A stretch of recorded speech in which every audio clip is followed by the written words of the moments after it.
Again,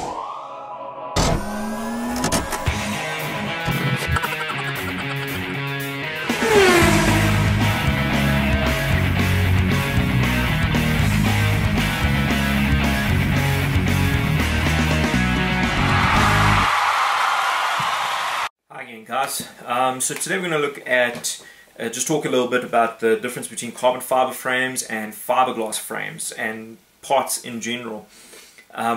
You know, a lot of the times people think carbon fiber is better, it's stronger, and to some degree that is true. The question is, do you really need it to be stronger? And in some cases, yes. You see a lot of the larger frames are of quadcopters, tricopters, whatever, are carbon fiber, because they need the strength to support the bigger gimbals, bigger loads, you know, all of that. So yes, then it becomes important. But then on the other hand, you get other frames, smaller frames that are available in fiberglass, but some people opted out and got carbon fiber as well. So the first thing I want to have a look at is, let's just use an example. If you look at the TBS Discovery, that frame is actually fiberglass. It is not carbon fiber. Now there's a few reasons for that, and we're going to discuss the differences as well. But that frame is still strong enough to do what it needs to be. It's stable enough. I can tell you, I've got a similar frame, fiberglass, not carbon fiber. I've got a few other frames that are carbon fiber as well. But the fiberglass does the job more than well enough. It is very strong, very sturdy. Now I've also got some carbon fiber frames that are actually quite flimsy, and the reason for that is it obviously depends how many layers of carbon fiber you have. It depends on how it was put together. So basically how they're manufactured. If you got bad manufacturing carbon fiber, then it's going to be worse than actually a good fiberglass frame. Now that's just on the strength type of things, which I think, to, you know, as far as the slightly, not the mini quads even, but even the smaller quads, hexes, whatever, you don't really need carbon fiber, and fiberglass I think is a much better option. Reason for that is very simple. Carbon fiber conducts electricity, whereas fiberglass does not. Now, it is not actually the carbon fiber that conducts electricity, but the epoxy in between the carbon fiber that conducts the electricity. All right. Now that doesn't happen with fiberglass. All right. When you compare the two. All right. It's just the way they built. It's just the way what happens. And you know, you can test this out yourself. Take a multimeter and just check the resistance between carbon fiber, and you put those two nodes in there. And if you put it lightly, there's still something. If you push it further in, then it's, you know, even more. With fiberglass, you're not going to get anything.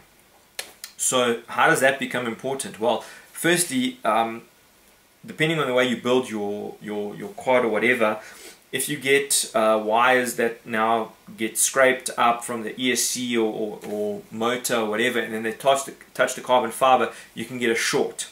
All right, depending on what happens.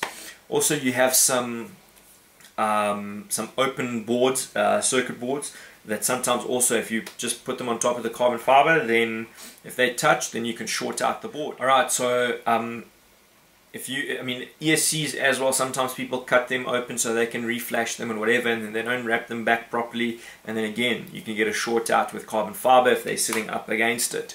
And there's a lot of things like that. I've actually had it happen where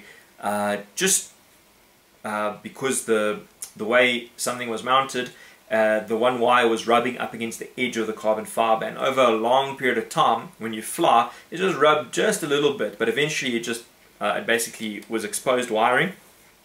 Silicone was gone, it was slightly exposed wiring, and it shorted out. And that was one of my